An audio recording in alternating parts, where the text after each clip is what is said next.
बिस्मिल्लाहिर्रहमानिर्रहीम। अस्सलाम वालेकुम students, I am Salman. Students, आज के इस लेक्चर में हम मोटिवेशनल एंड बिजनेस कंसेप्ट के बारे में पढ़ेंगे। This is the lecture number 1। Students, आज का जो लेक्चर है या इसके बाद आने वाले जितने भी लेक्चर्स होंगे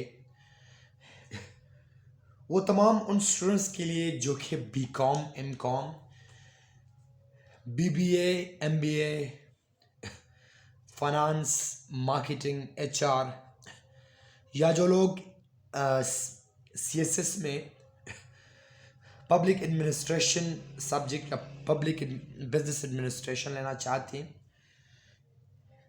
सबके लिए आज का जो लेक्चर है वो बहुत ही अहमियत का हामिल है।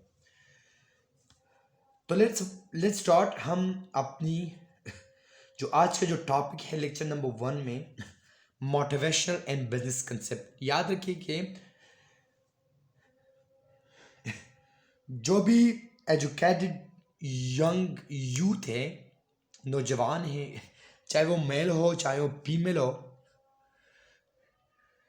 और वो कहना चाहते हैं कि हम अपनी बिजनेस को स्टार्ट करना चाहते हैं, तो आज का वो ये लेक्चर उन लोगों के लिए बहुत फायदेमंद साबित हो सकता है। चलते हैं नेक्स्ट स्लाइड की तरफ और पढ़ते हैं अपना पहला टॉपिक। पहला टॉपिक है कि व्हाट इज बिजनेस। बिजनेस क्या है, कारोबार क्या है। तो इसका अपना डिफिनेशन है कि any legal activity for the purpose of earning is called business. इसी डिफिनेशन में हमारे पास दो ही बातें हो चुकी है कि जो भी एक्टिविटी हो, जो भी सरगर्मी हो, जो भी प्रोसेस हो, उसमें दो चीजें इन्वॉल्व होनी चाहिए। द फर्स्ट वन, वो एक्टिविटी लीगल होनी चाहिए। द सेकेंड वन, वो एक्टिविटी, उस एक्टिविटी का वजह, मकसद, गोल अर्निंग हो, पैसा कमाना हो। अगर इन दोनों में से एक भी हम इससे हटा लें तो वो प्रोसेस, वो एक्टिविटी बिजनेस नहीं रहता। लेट्स सपोज मैं एक प्रोसेस लेता हूं जिसमें अर्निंग हो लेकिन वो इलीगल हो। लेट्स सपोज मैं आपको एक बहुत ही सूटेबल एग्जांपल दे रहा हूं, स्मगलिंग की। स्मगलिंग गवर्नमेंट की तरफ से रिस्ट्रिक्टेड है, प्रोहिबिटेड है, मना है। हमें पता है कि हम उससे पैसे कमा तो सकते हैं, लेकिन this process is not legal. That's why हम स्मगलिंग को बिजनेस का नाम नहीं दे सकते। यहां पे हमें लिखा गया कि legal activity, unrestricted activity by the government. एक तो ये लीगल होना चाहिए और दूसरा उसका मकसद और गोल अर्निंग हो, पैसा कमाना हो। फिर बिजनेस के कुछ उसूल है, बिजनेस की कुछ पैलर्स है, कुछ सतून है जिसकी ऊपर वो बिजनेस कायम है, जिसके ऊपर बिजनेस स्टेबल है। तो इसके दो टर्म्स है, एक हमारे पास है शेयर होल्डर और दूसरा हमारे पास है स्टेक होल्डर। शेयर होल्डर में हमारे पास 4 किस्म के लोग आते हैं जो कि आपके सामने लिखे गए हैं। मैं जस्ट आपके सामने एक्सप्लेन करना चाहता हूं कि सबसे पहले है इन्वेस्टर्स। वो लोग जिन्होंने अपना पैसा लगाया है, जिन्होंने मार्केट में प्रोडक्ट को खरीद के बेचना चाहते हैं, वो इन्वेस्टर्स है।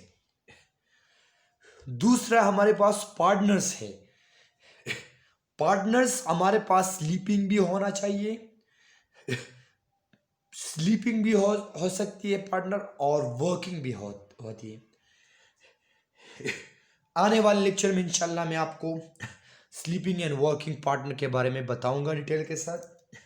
फिर तीसरा हमारे पास वो लोग जो कि बोर्ड ऑफ डायरेक्टर्स हैं, जो कि डिसीजन करते हैं, जो कि कंट्रोलिंग करते हैं, जो कि अपनी बिजनेस की डेवलपमेंट करती है, वो बोर्ड ऑफ डायरेक्टर्स में शामिल हो। चौथा, people who invested their money, वो लोग जो अपना पैसा अपनी बिजनेस में लगाती हैं, वो पैसा बतौर डिविडेंड उसको मिलता है, जो नीचे लिखा गया है। डिविडेंड क्या है, नेक्स्ट स्लाइड में आपको बताता हूं कि डिविडेंड होता क्या है। आते हैं स्टेक होल्डर की तरफ। स्टेक होल्डर में सबसे पहले कस्टमर, आपका गाहक, सप्लायर्स, आपको जो माल, आपको जो प्रोडक्ट फराहम करता है, एम्प्लॉयर्स, आपके वर्कर, कंपटीटर्स, आपके मुकाबला करने वाला, ये लोग पैसा हासिल करते हैं in the form of profit, मुनाफे की शक्ल में वो पैसे अपनी तरफ अट्रैक्ट करती है, खींच लेती है। ठीक है, फिर आती है डिविडेंड की तरफ कि डिविडेंड होता क्या है। Profit on share of the share holder is called dividend. एक बंदा जितना भी पैसा कोई बिजनेस में लगाता है और उसके ऊपर जितना प्रॉफिट उसको मिलता है, उस पैसों को हम डिविडेंड कहते हैं। याद रखें कि बिजनेस में हर एक पार्टनर अपनी शेयर के मुताबिक प्रॉफिट भी लेगा और अपनी शेयर के मुताबिक लॉस भी बर्दाश्त करेगा। This is the main point. ठीक है, डिविडेंड में एग्जाम्पल आपके सामने के mister ABC invest 20,000, 30,000 and 50,000 respectively. Company earned 80,000, so Mr. Ali received 16,000 according to his share. वो अपनी शेयर के मुताबिक 80,000 में से 16,000 रुपये वो बतौर डिविडेंड यानी प्रॉफिट लेगा। एंड सपोर्ट और इस तरह के B और C भी। कैपिटल की तरफ आते हैं। कैपिटल अमाउंट का वो मजमुआ होता है जो कि बिजनेस को स्टार्ट करने के लिए हम मुख्तलिफ किस्म के जराए से इकट्ठा करते हैं, तो दिस इज कॉल्ड कैपिटल। उसको हम क्या कहते हैं?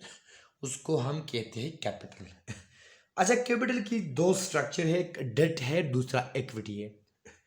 डेट वो मनी जो आप किसी से कर्ज लेते हैं और उनके ऊपर आप अपना बिजनेस को स्टार्ट करते हैं। इक्विटी आपका अपना पैसा, आपके पास अपना पैसा पड़ा होता है, वो उठा के किसी मार्केट प्लेस में आप इन्वेस्ट करते हो, दिस इज कॉल्ड इक्विटी।